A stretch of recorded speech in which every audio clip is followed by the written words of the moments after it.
Howdy folks, my name is Howdy and you're watching Brickity Split, the show where we talk all things LEGO Star Wars. Today I've got a special one for you guys, a topic that is very near and dear to my heart, Starfighters. Specifically Jedi Starfighters, which there have been a lot of and they're all really good, which made ranking these really hard because I don't believe there's a single bad set on this list. Before we get started, let me tell you a little bit about how I'll be judging these sets today. I like to treat sets fairly for their era, for their time. I'm not going to sit here and rank the new ones higher just because they're more modern. There's a lot more that goes into it than that for me. Another big contributor for these rankings would be the size, shape, and overall proportions of these starfighters, because I feel like that's something that LEGO struggles with a lot, and I'll just be judging the starships themselves and not the sets they came in as a whole. So yeah, without further ado, let's kick things off with the last place entry, and sadly that for me is the 2008 Anakin's Jedi Starfighter. Another detail about me you should know for this video, I am not really a fan of yellow on starfighters. I don't really think it looks very good, and unfortunately that's pretty much every single Anakin starfighter on the list. But otherwise, I think this is still a pretty solid model. I don't like the use of light gray. They used it so heavily in the middle here, I think it looks kind of sloppy. If that were dark gray, I think that would look a lot better. Also for context, these more triangular shaped Jedi Starfighters are called Delta 7s, and if you've seen them before, you know they're supposed to be quite long and pointy. This one I feel is a little too short, and the cockpit I feel is just a little bit too high. In all fairness, 2008 was quite a long time ago, and for the time I think they did a pretty good job, but I don't think they did a good enough job to warrant this being higher than the bottom spot, I'm sorry. Next up, we've got a tie actually. These sets came out pretty close to one another, and they are very similar to one another, and I couldn't really pick between them. It's kind of up to you. But we have Yoda's Jedi Starfighters. I generally really like what's going on here shape-wise. I like how it's just kind of a miniaturized TIE Interceptor with a little bit more beef around the middle. The first of these came out in 2017, while the remake only came out 6 years later in 2023. Now, the older one I definitely think is a little more rough around the edges, a little more rudimentary in its shaping, and the newer one definitely cleaned up a bit, but it was also scaled down, which it's already quite small, and they upped the price by $10.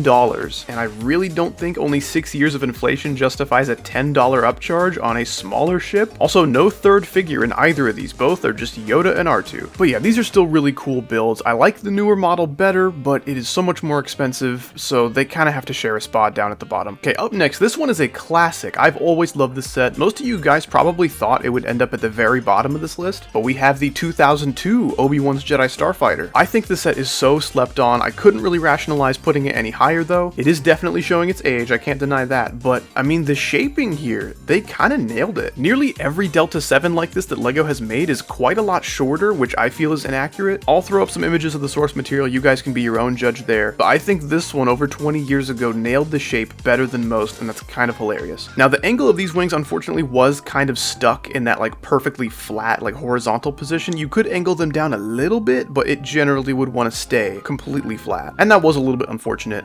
The cockpit issue, how most of these are like way too high, this one's actually quite nice, and there's a pretty gradual incline up to the cockpit with the use of those awesome printed pieces right there. A lot of these Delta 7s you'll see will try to find room to put the astromech's body somewhere in the ship. I think that's kind of unnecessary. It's never really bothered me just to pop the head off the astromech, slap it on the ship, and we're good to go. Or even just leave the astromech out of it entirely and just fly it around by itself. Yeah, I love this set. Such a classic. One of the best from 2002 in my opinion. But you can definitely tell that it's 20 years old, which is why it's not any higher. Okay, up next, we have basically another tie in the form of Anakin and Obi-Wan's Jedi Interceptors from the Ultimate Space Battle set from 2005. Anakin's did come out on its own a little bit before this, but they use the same model here, and they came together in this one, so it's just easier to judge them like this. But yeah, these two ships are basically identical aside from the colors. These ships are spectacular. They were such a good way to kick off the Jedi Interceptor design that has mostly stayed the same for 20 years. Now, much like with the last set we just looked at, you don't have a place to put the astromech bodies, you just take off the head and slap it on top. I'm fine with that, but I get it if that's an issue for you. They definitely fixed that in the later models. But yeah, that at the time brand new cockpit piece looks beautiful. The wings look great, those little fins on the side look great, you got the guns in the front. Unfortunately, this set was only available for about 3 months back in 2005, and it was a Target exclusive on top of that, so this was the only way to get that Obi-Wan Interceptor for over 10 years. Now again, I am not really a fan of yellow on Starfighters, so Obi-Wan's is like technically higher for me. I don't know, they're still the same build, so it's functionally a tie. Alright, up next, this is maybe the hottest take of the video, not really sure. I see a lot of people talking about how great this set is. I have just never agreed. But it is the 2018 Anakin's Jedi Starfighter, 10 years after that last one, in last place. I don't feel like this one really is that much of an improvement, sadly, after 10 years. Now, this does generally have some more modern building techniques used to achieve all the angles and everything, but I mean, once again, one step forward, one step back. Now the proportions look worse. Now, on top of it being yellow, this is also this low on the list because this is probably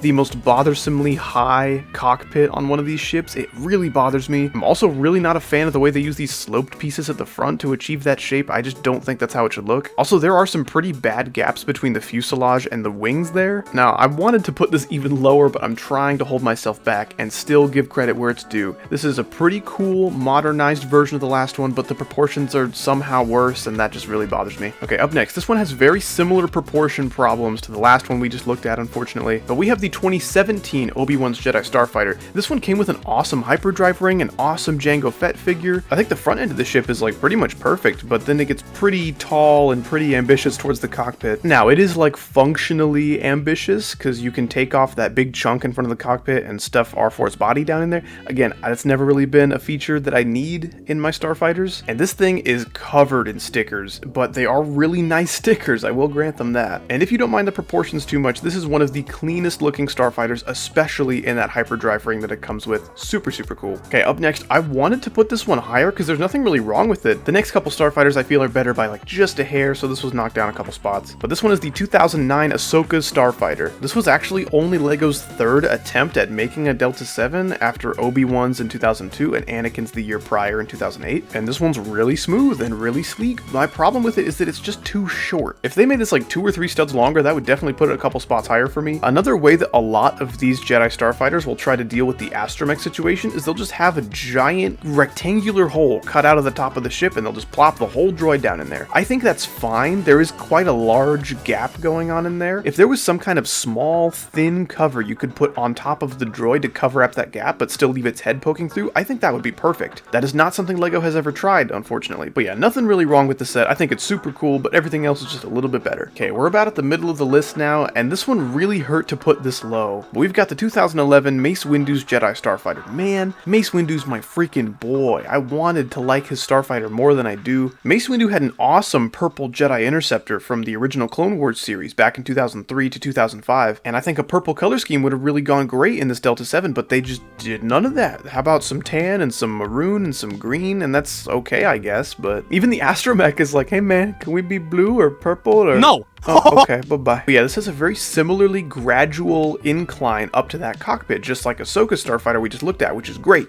2 big thumbs up for that. Now, this bothers me more than it should, despite how minor and nitpicky it is, but I feel like the sleekness of its angular design is really interrupted by those dark red tile pieces on the front there. It just makes these unnecessarily large divots in the otherwise very sleek angle going on at the front. I feel like if you took those 2 tile pieces at the front and stuck them anywhere else on the back of the wing, they would look way better, but they're just kind of in an awkward spot in my opinion. I wish it didn't bother me that much, but it does. Also worth mentioning, that cockpit piece was really quite old and outdated looking by the time this came out in 2011, but I also wouldn't say it looks bad. You know, we can let it slide. But yeah, if the color scheme had some purple in there and the shaping was a little more sleek, this would be way higher, but right now I just can't put it any higher than this. Now, when making this list, I really tried to fight my personal bias, and I failed with this one. This one's probably higher than it should be. We have the 2007 Obi-Wan's Jedi Starfighter with hyperdrive booster ring. To this day, this is the only time LEGO has made Obi-Wan's dark blue Jedi Interceptor from the Utapau arc in Revenge of the Sith. And I think that shade of blue with the white to contrast and that copper astromech droid, everything looks so darn good. The build is definitely a little outdated and basically the same as what we saw in 2005. Dude, fingers crossed, I am hoping they remake this LEGO set in 2025. We don't even need the booster ring. I'd be okay if you left that out. Just give us the blue one again. Oof, he looks so damn cute. Now, if you guys wanted to knock this one down a few spots, I totally get that, but this one is my boy. Now time for another set that you guys probably will think is too high, but we've got the 2022 Obi-Wan's Jedi Starfighter. Now, this one did not quite nail the length and the angle that its brother from 2002 did. Now, the front, even though it's a little too short, is relatively flat and smooth. I like that. Now, as you work your way up towards the cockpit, there's a lot of extra stuff in the middle here to make that incline a little more smooth and gradual, because of course they had to make room for R4's body in the middle there. I still think proportionally they did a pretty darn good job. The wings have that same gap issue we saw in Anakin's Starfighter from 2018. 2018. That's not like a huge deal breaker for me, but definitely would have been nice to avoid. But yeah, I see this one at the bottom of a lot of people's lists, and I don't really get why. For me, as far as these kind of starfighters go, this one is like the perfect definition of like a 6 out of 10. You know, it's kind of right in the middle of all these starfighters we're looking at today. Now, on the contrary, I feel like this one is a little bit too high on a lot of people's lists, but still super cool. We've got the 2010 Plo Koon's Jedi Starfighter. Now, just like Mace Windu's Starfighter, this one uses that old cockpit piece that looks a little outdated, but this one was a year before Windu's, so it's a little more excusable. And also like Mace Windu's Starfighter, it kind of suffers from the sleekness of that angle being interrupted by some random piece of garbage. Like, look at all these beautiful sloped pieces all go in the same way, all on the same page, and then what is that? What are you doing, dude? It's not like a deal breaker, but it's just like, why is it there? If you just drop those two slopes down by one plate, they're gonna match up with the rest of the front, and then everything's all smooth and all kosher. I just don't know why they did that, and that just bothers me. I think them trying to get a cohesive white stripe across the ship at that strange angle was like, it's respectable, but it's also a little ambitious for sure. I personally think this would have looked a lot better if they used the same shade of dark blue that they did for Obi-Wan's Interceptor from 2007, but the shade of blue works fine, I guess. But yeah, other than a few little nitpicks, this one's got a great color scheme, fantastic. Now, I don't know if this is like an official placement, I'm kind of undecided on that. Think of it maybe like an honorable mention, because at the time of recording it's not out yet, but we do have some images of Ahsoka's Jedi Interceptor. They made this brand new cockpit piece for this Interceptor when we had a perfectly good one before, and it looks cool, it's just less accurate. And when you lift the windscreen piece, it takes the little front windscreen piece along with it, which again is cool, but also inaccurate. Not really a huge deal, but why would you change the design now when it's been perfect for so long, you know? But yeah, I think the part usage, the details, the colors, it all looks great. But that price of $45 hurts it so much. Anyway, I don't know where to put this. Think of it like an honorable mention that probably would have placed in this area of the list or something. Alright, up next, got another pretty hot take probably. Now, if you've been keeping track, you know there's one more starfighter from the 2008 Clone Wars show we haven't talked about, and usually it's at the bottom of people's lists, but I think it's quite underrated. And that, of course, is Saesee Tinn's Jedi Starfighter. First off, look at this name. How do you say that? There's two I's. Is that Tin? Is that Tien? I don't know. I've also struggled with his first name for basically all of my life, but I think Saesee sounds like okay. I'll stick with that. Sorry, I just had to talk about that. It has bothered me for so long. Moving on to the actual Starfighter, though. Oddly enough, the proportions here are like the best of any Delta 7 we've seen in the list so far. Like, it is pretty much spot on. I'm not sure why this is the one they decided to make an extra 3-4 studs longer, but they did, and it looks great. I think that dark green, white, and gold color scheme is really cool. I wish there were a couple more bits of gold on there, but that's okay.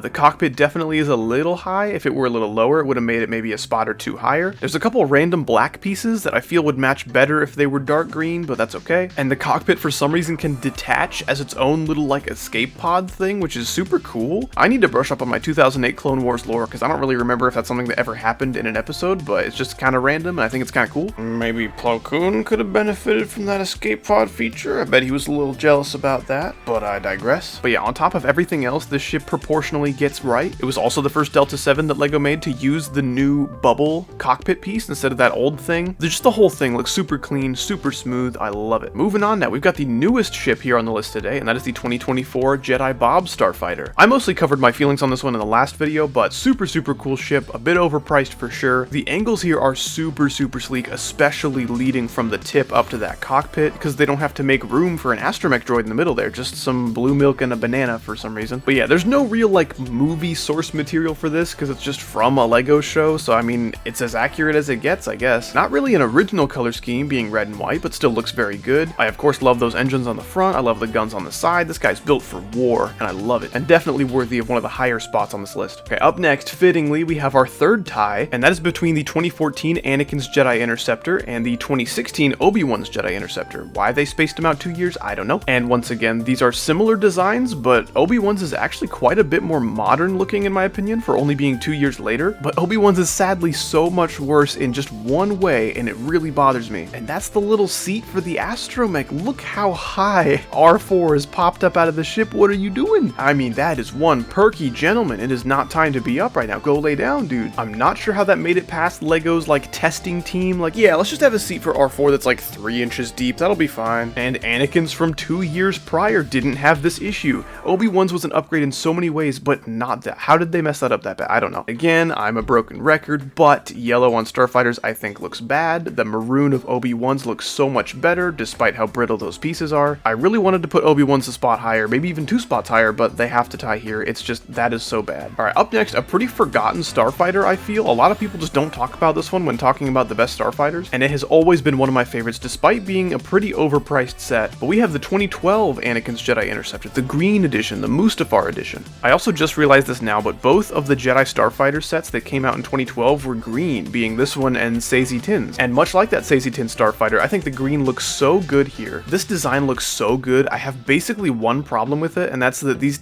tan pieces, what are you doing? It's like those tan pieces in the cockpit were like overstaffed one day or whatever, and they're like, Bill and Steve, guys, we don't have room for you, I'm sorry, go try to blend in with the green before the customer gets here. And I wish I can pull up some source material to show you how inaccurate this is, but we don't really know because this was shown at an awkward angle for like 2 seconds in the movie. But yeah, this is an awesome set and one of the only Mustafar sets we've ever gotten, so that obviously gives it a few bonus points for me being such a Revenge of the Sith fanboy. Alright, now at the number 2 spot, a lot of people would call this objectively the best Jedi Starfighter, and I can't really disagree, but my personal bias would not allow this set any higher than 2. But we have the 2020 model of the Anakin's Jedi Interceptor. Being only 6 years later, this is still a pretty decent upgrade over the last one. They improved with those guns on the front, they improved with the paneling and the details on the wings. Now, I might be making things up, but it kind of looks like the wings are shorter on this version than they were on the 2014, but it's a pretty negligible difference that a lot of people probably don't even notice. This is the closest upgrade we have to the 2016 Obi-Wan's Interceptor with that awful R4 position, and this definitely fixed that. R2's looking pretty snug in there. But yeah, for 30 bucks, this was a good pickup in 2020 and one of the best Jedi Starfighter models we've ever had. Alright, now there is one Starfighter left, often a pretty slept on Starfighter, which makes me personally pretty sad. At the number 1 spot is Anakin's custom Jedi Starfighter. This beauty from 2015 is the only LEGO set we've gotten that's based off of the original 2003 Clone Wars series, which is some of the best Star Wars media out there, highly recommend it. And while it's not like a perfect representation of the ship, I still find it so freaking awesome. If you're a fan of Plo Koon's Jedi Starfighter, I urge you to take a look at this one. It is like Plo Koon's Deluxe, you know, because it's quite a bit longer. You've got those big engines on the front, you've got the guns on the back of the wings there, and you even get a third figure. I mean, what's not to like? It's kind of sad how many times LEGO has made the Delta 7 and just kind of failed to get the proportions right, because it is a long and pointy ass ship, and this one definitely reflects that. And all the set images I can find of this ship don't really do the proportions justice. They look even better in person. You know, it's a bummer that my favorite piece of Star Wars media only has one LEGO set to its name, but if they're only gonna make one set from the show, they picked a damn good one. This set is awesome. And that's gonna do it for my list of every Jedi Starfighter ranked. This took way longer than I thought. There were a lot more of these than I thought, but this was still a lot of fun. I had a blast making it, and I had a lot to say about these ships that I felt like no one else was saying, so it was important to me that I got this video out, and I'm sure you guys are also very passionate about these Jedi Starfighters, so feel free to voice your opinions and your hot takes down in the comments. I love reading them. I love talking LEGO Star Wars with people, and yeah, if you guys enjoyed this video and would like to see more things like it, be sure to drop me a comment or a like. I would really appreciate it. Once again, I am Howdy. This has been Brickity Split. Thank you so much for watching. I love you, and take it easy.